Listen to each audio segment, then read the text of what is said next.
एक बार एक गरीब महिला अपने हाथ में 1 रुपया लेकर एक सेठ की दुकान पर गई तो सेठ ने उससे पूछा कि उसे क्या चाहिए।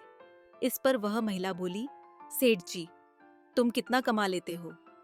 ये सुनते ही सेठ ने चश्मा ऊपर करते हुए उसे पूरी तरह निहारा और विश्वास जम जाने पर कहा, साल में दुगने हो जाते हैं। पर तुम ये सब क्यों पूछ रही हो? वह महिला बोली, सेठ जी, मैं बहुत गरीब हूँ। जैसे तैसे कर मैं ये 1 रुपया बचा कर लाई हूँ और सोच रही हूँ कि यदि आप इसे अपने व्यापार में लगा लो तो मेरा भी कुछ भला हो जाए।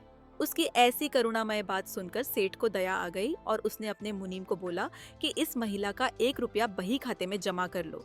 महिला बहुत खुश हुई और जाते जाते बोली, सेठ जी, मैं 25 वर्ष बाद आऊंगी और अपना निवेश लाभ सहित आपसे ले लूंगी। इस पर सेठ ने भी कहा, ठीक है, और इस तरह बात आई गई हो गई। ठीक 25 वर्ष बाद वह महिला सेठ से अपने रुपए वापस लेने आई।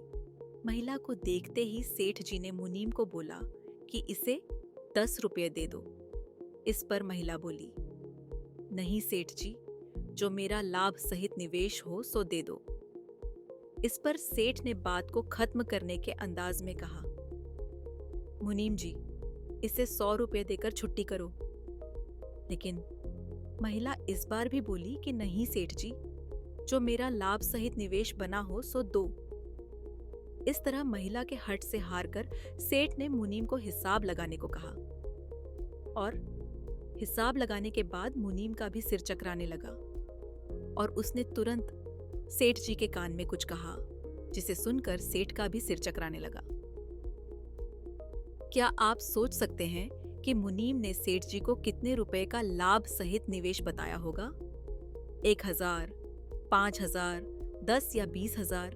जी नहीं, वो लाभ सहित निवेश की कुल राशि थी 3,35,54,432 रुपए।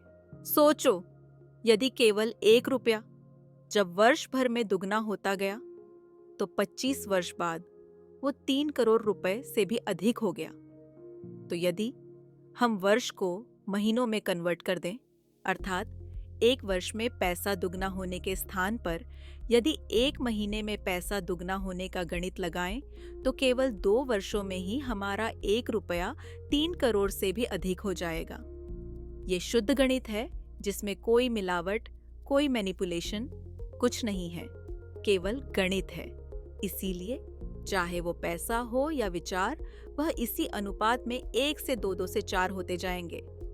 और यही मेरा उत्तर है उन मित्रों को जो अक्सर निराश होकर कहते हैं कि यार, हमारे अकेले से क्या होगा। तो उसका उत्तर अभी अभी गणित के उदाहरण के माध्यम से दिया जा चुका है।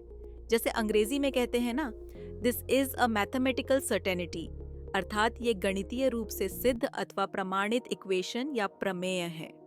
कहने का अर्थ यह है कि यदि केवल एक अकेले व्यक्ति से पूरे महीने भर में केवल एक मित्र भी बातों या कॉन्सेप्ट को समझ लेता है, जिसमें पूरे सिस्टम और उसके लूप होल्स, हिंदुओं का अपना इकोसिस्टम आदि की जानकारी को ठीक से समझ ले और वो इस जानकारी या कॉन्सेप्ट से अगले एक महीने में केवल अपने किसी एक और मित्र को साथ ले आए तथा ये क्रम इसी तरह आगे चलता रहे, तो केवल 2 वर्ष में ही हम भारत के 3 करोड़ लोगों तक अपना कॉन्सेप्ट पहुंचा सकते हैं।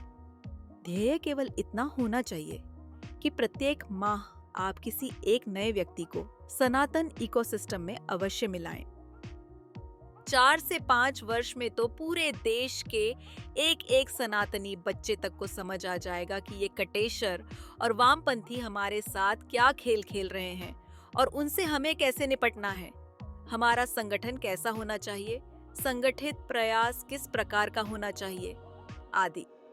इसीलिए हमें स्वयं को कभी कमजोर या असहाय बनकर फला ने ये क्यों किया या फिर यह क्यों कह दिया, फला मौलाना क्यों बना हुआ है, ढिमकाना वजीफा क्यों दे रहा है, ये सब रोने के स्थान पर जब हम सब एक साथ एक सनातनी कॉन्सेप्ट और इकोसिस्टम के साथ आएंगे और दूसरों को साथ लाएंगे, तो हमारा मत है कि धर्म प्रेमी और देश प्रेमी मित्रों की एक संगठित वाणी प्रत्येक उस व्यक्ति को सुनाई देने लगेगी जिसके कुछ करने से सार्थक बदलाव आ सकता है।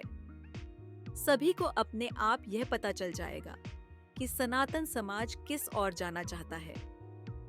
मात्र 3 से 4 वर्ष में ही हम देश का सिनेरियो बदलकर रख देंगे एवं उस सिनेरियो में सनातनी सर्वशक्तिशाली होंगे तथा हमें किसी पॉलिटिकल पार्टी के आगे रोना नहीं होगा कि हमको फलाने ने मार दिया, इसीलिए आप उसको अरेस्ट करवाओ अथवा उसके घर पर बुलडोजर चलवाओ, नहीं तो हम मारे जाएंगे आदि। बल्कि उसके बाद सभी पॉलिटिकल पार्टियां स्वयं आपके दरवाजे पर नतमस्तक होकर बोलेंगी कि माय बाप, हमने आपके बिना कहे ही उस फलाने इलाके को समतल कर दिया है, इसीलिए आप वोट हमी को देना। और इसके बाद सिर्फ एक नहीं बल्कि प्रत्येक राजनीतिक दल और पार्टी इस कंपटीशन में लगी रहेगी कि कौन ज्यादा एरिया समतल कर पाती है।